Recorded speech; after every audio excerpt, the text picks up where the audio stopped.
galing pala ako nito nag-massage guys. Wala na kasi akong ibang kliyente kaya naisipan ko na dumaan na lang dito sa parlor para ipa-Brazilian yung ating buhok dahil masyado na siyang dry. Tsaka yung ating puti talaga, puting-puti na talaga siya pero hindi po natin ito pinakulayan guys. Brazilian lang po yung ating pina-apply dito sa ating buhok. Kaso lang, pagkatapos nito guys sa ating pag-apply ng Brazilian, meron man tayong natanggap na message na meron tayong home service massage doon kila Ma'am Laila. Ayan, nandito tayo guys, sila ka Ma'am Laila. Nag-massage din po tayo sa kanyang asawa. Yan ang lalaki po ng kanilang mga tuta. Diyos ko, 6 na peraso. Sobrang dami yung kanilang tuta. Kaya natuwa akong na kunan ng video.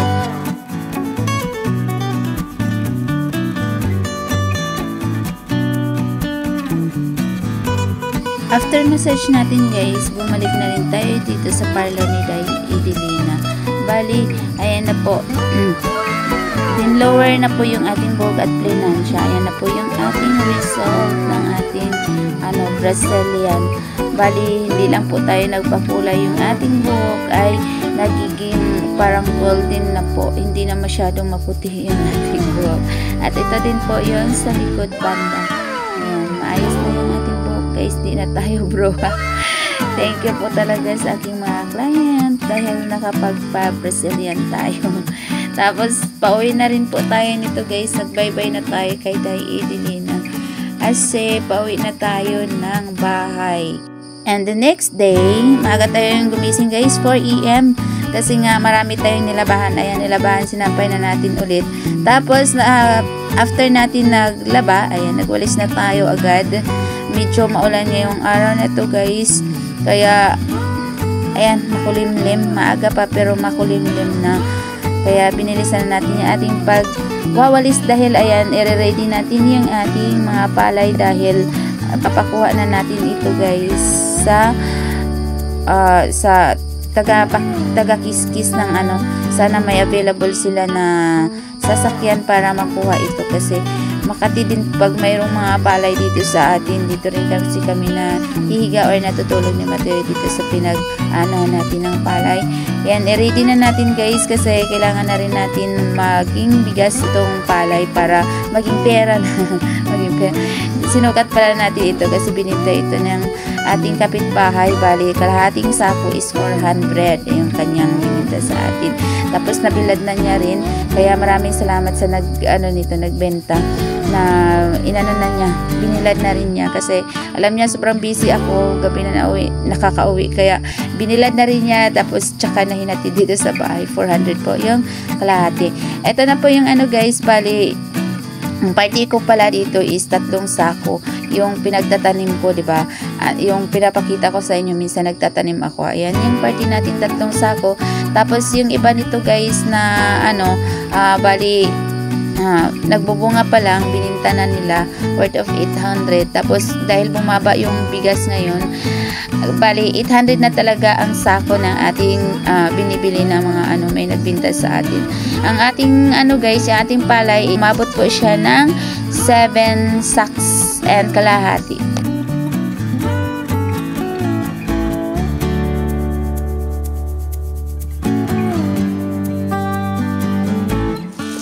Medyo maulan yan guys, kaya yung ating sampay naku Diyos ko.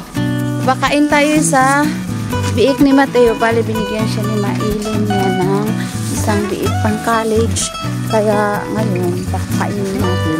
Papasilip ko sa inyo yung magdadalawang buwan na to ngayong guys, December 18. So bakita ko sa inyo kasi sobrang liit talaga niya. Ngayon lumaki na nga lang siya.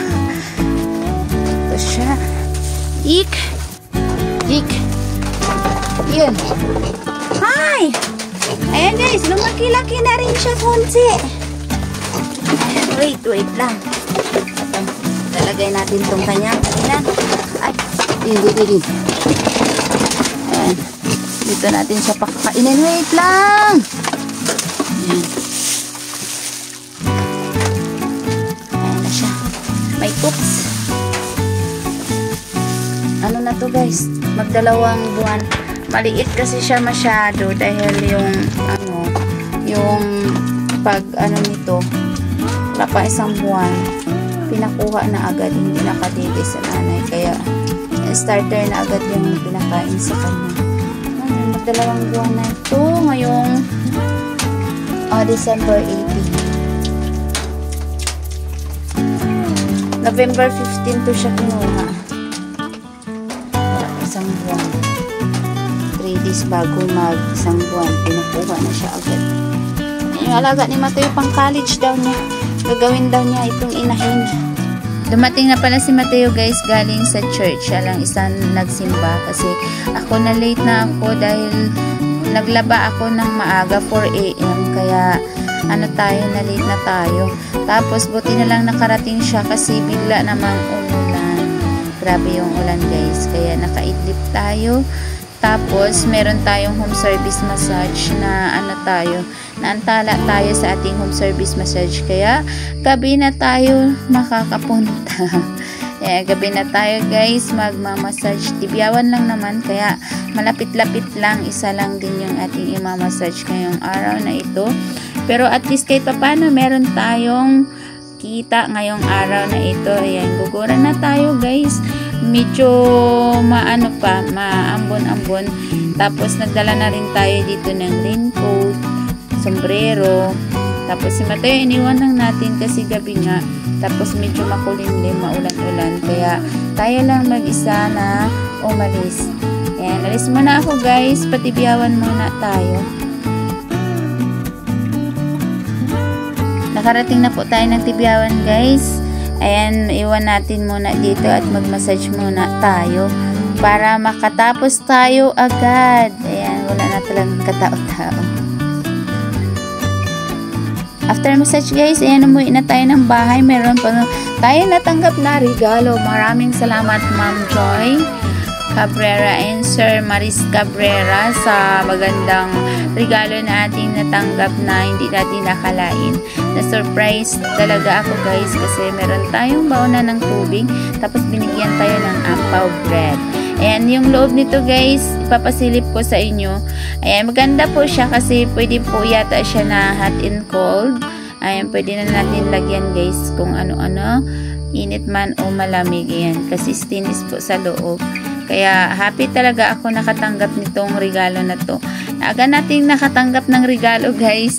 Ngayong Paskong to, may nagbigay din sa atin ng set na sa body wash. Tapos ito, meron din tayo natanggap na na tumbler. Kaya maraming salamat sa inyong dalawa Ma'am and Sir sa regalo. Tapos ayan, kumakain na nga yung dalawa guys ng ampaw. Si Mama and Mateo. Tapos tayo ay magdi-dinner na rin. Ayan.